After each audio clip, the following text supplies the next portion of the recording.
women are animals with long hair and short ideas. A phrase as brutal as it is piercing, like broken glass dragged across the mind. Today, it's rightly condemned, seen as the epitome of philosophical misogyny. But it came from Arthur Schopenhauer, the dark genius of German philosophy, a man whose outlook on life was as bleak as his intellect was brilliant. And before we dismiss him as just another bitter, resentful misogynist, though in part he was, let's pause. Because behind the cheap insult, beneath the harsh generalization, lies something more disturbing.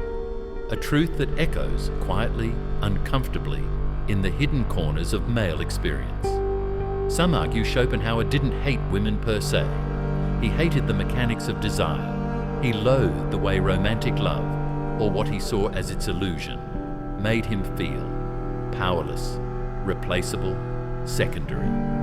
Behind the bitterness, behind the almost pathological cynicism toward the feminine, pulses a question. A question many men throughout history have barely dared to ask, out loud, for fear of sounding weak, possessive, or worse, resentful. Why does she always seem to want more?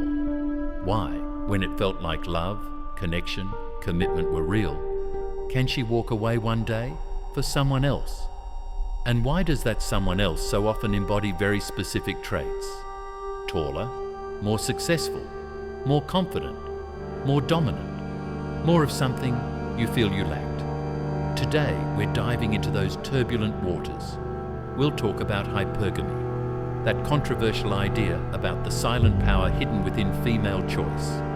And more than that, we'll explore the masculine resentment that often shadows these dynamics. A resentment that poisons the soul when left unspoken and unresolved. To understand Schopenhauer's vision of love and of women, we must first understand the heart of his entire philosophy, the will to live. For him, ultimate reality wasn't reason or God or even matter. It was an irrational, blind, insatiable force, a cosmic impulse that drives everything, from rocks and plants to animals and humans, to cling to existence, to keep reproducing, to survive. This will is the source of all desire, and therefore all suffering, because to desire is to lack, and the will is never satisfied. In this grim framework, romantic love isn't a spiritual union. It's a biological trap, a trick, bait laid out by the will to perpetuate itself. To Schopenhauer, what we call love is just a beautiful disguise for a primitive force, one that doesn't care about your happiness, only your genetic utility.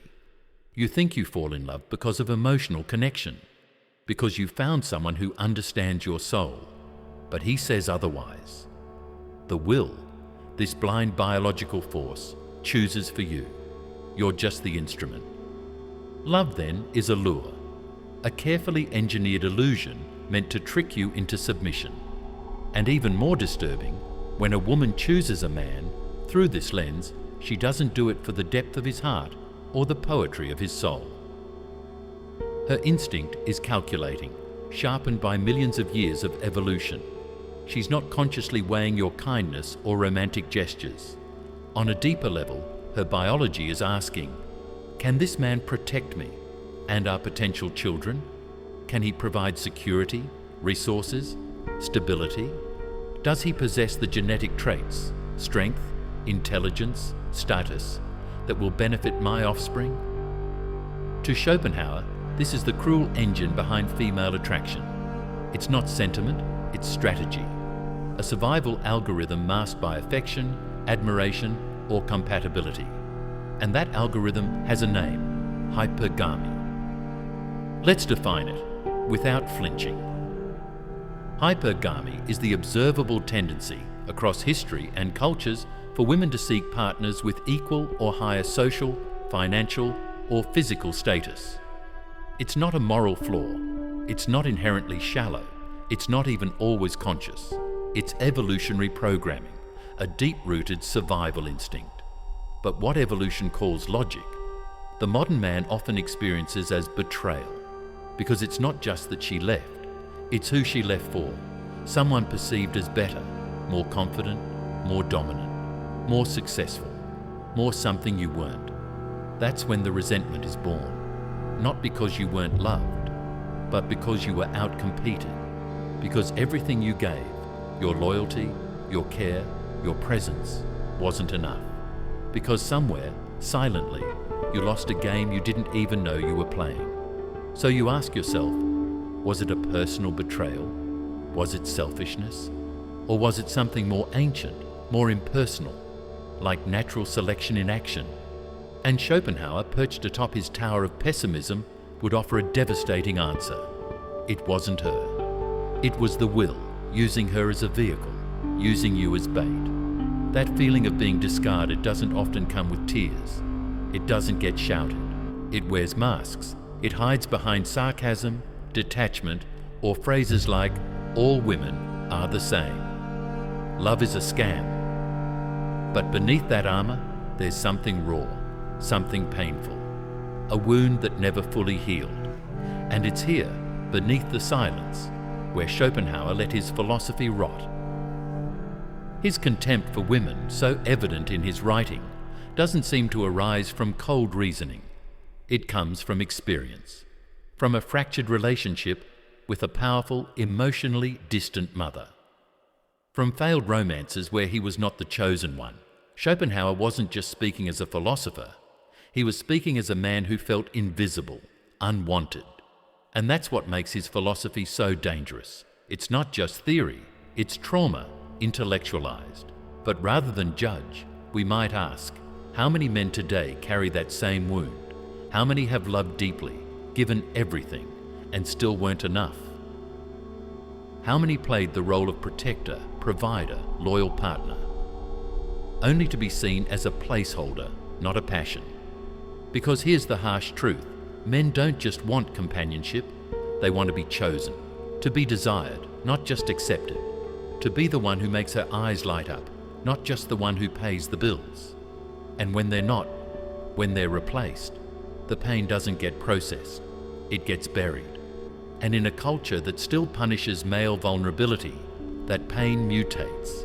It turns into ideology, into cynicism, into echo chambers of anger, into entire online subcultures where pain is reinforced and blame becomes a lifestyle. But peel back the layers of bitterness, and what you often find isn't hate, it's heartbreak. It's the voice of a man who gave everything and still wasn't enough. And this is where Schopenhauer's ideas become especially corrosive, when they're not used as a mirror for reflection, but as ammunition for resentment. When his personal bitterness is mistaken for universal truth, when the philosophical becomes a shield for the emotional wound we refuse to face. Does this mean women are inherently selfish? That they only care about money, power, and status? Not necessarily. That's a shallow reading of a deep instinct. A more nuanced perspective understands that hypergamy, this upward-seeking tendency, is not a moral failing. It's evolutionary logic. In prehistoric times, choosing a mate wasn't about romance. It was survival. A woman who chose a weak man, one who couldn't protect her or provide, wasn't just risking disappointment. She was risking death, for herself, for her children. So nature honed her instincts like a blade. She developed a radar, for strength, for competence, for security. And though we no longer live in caves, that radar still hums beneath the surface. Today, it doesn't scan for the strongest warrior or best hunter. It looks for purpose, direction, confidence. It seeks the man who's moving forward, who radiates capability, vision, momentum. And that is where the heartbreak enters. Because being a good man isn't always enough. You can be kind, loyal, supportive. You can show up every day, do the right thing, love with everything you have, and still not be desired. You might be loved, respected, appreciated, but not wanted. Not in that visceral, magnetic way. Because desire plays by different rules. And if you don't understand those rules, you end up confused, bitter, lost. You ask, what did I do wrong? Why wasn't it enough? That's when the mind starts to harden.